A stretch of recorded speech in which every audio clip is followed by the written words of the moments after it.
So because it's become broadly background, I have one poem from my own context.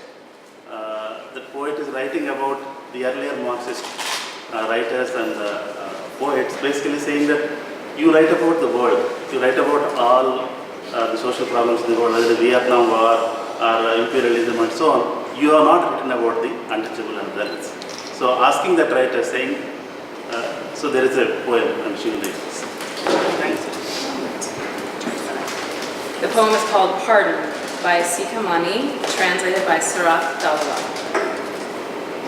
Pardon me, Dalit, pardon me. I'm a brilliant poet of classical hue. Whoever I may be, wherever I hail from, I have in my clutch the Upastamba Sutras. My line is that of the select 6,000.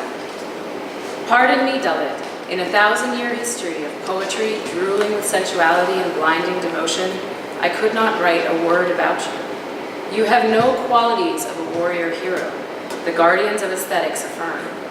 A mala beauty can never be of Padmini's mold. The laws of taste assert.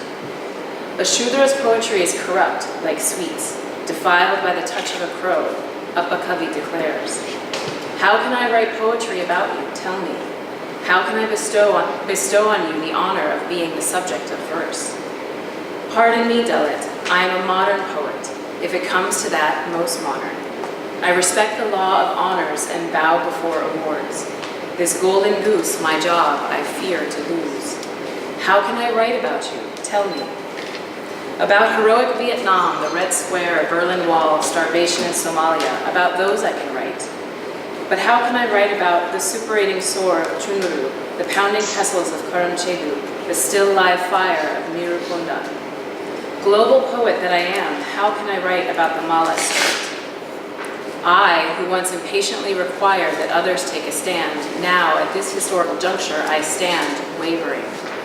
I sang full-throated of the martyrdom of revolutionaries, but the severed corpses of Dalits stuffed into sacks and pushed into the bulrush marsh, those bloated, desecrated bodies have never stirred me. I have sobbed and wept over racial hate, but by this crime against humanity, I am unmoved. The desolation of curfewed streets I could depict, but never did I have even a mustard seed of feeling for the easy slaughter of Dalit people. Over flower sellers, blind beggars, I have crooned embellished words, but no mention is made of the mauling and burning in Paririkupam. I have wept nostalgic volumes over the village I left behind, but could never question the distance growing between person and person. I fight for the neem tree, the right to it is of this land, but for the fight of the rights of fellow human beings, I find difficult to endorse.